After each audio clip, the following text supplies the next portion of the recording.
Good morning everyone. Today I am going to present on risk analysis of the transportation of dangerous goods by road and rail. If an accident happens during transportation, it can affect workers, passengers and people living near the road. So this study mainly looks at how we can measure and compare these risks. Why is risk analysis important?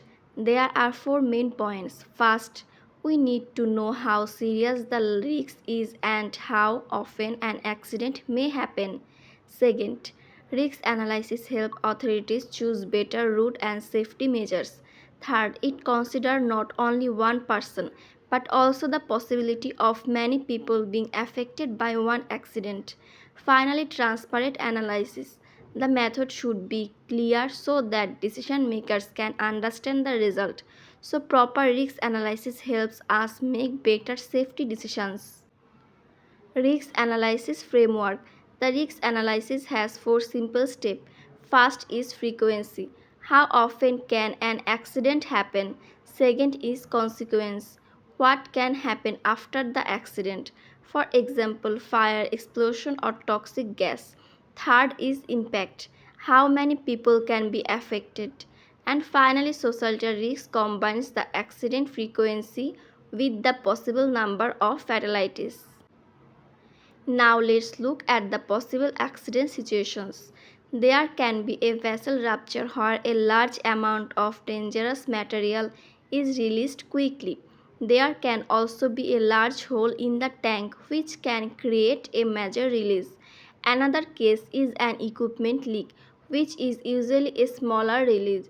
Depending on the material, those accidents can cause fire, explosion, or toxic gas. So different accidents can create different level of risks. Human impact. This is an impact part of the study. The researcher did not consider only people living near the road. They also considered motorists on road and passengers on train. For example, during a road accident, drivers and passengers may be very close to the dangerous material. Similarly, a passenger train can be affected by a dangerous good train accident. So, to understand the real risks, we need to consider all the people who may be affected. Case study. Now let's come to the case study. The case compared transporting the same amount of chlorine by road and by rail. The results show that the risk levels were different between the two models. The study found that rail societal risk was about 5 times higher than road risks in this particular case. But this does not mean that rail is always more dangerous. The result was strongly affected by the road and the population around the road. So location is a very important factor when comparing road and rail.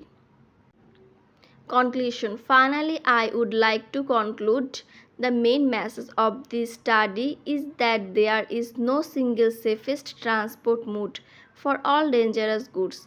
The risk depends on the type of material, possible accident consequence, transport route, and number of people exposed. So instead of simply moving dangerous goods from road to rail, or rail to road, we should first analyze the actual risks. Then we can choose the safest route and suitable safety measure. So the final message is good risk analysis lead to better transport safety. Thank you everyone.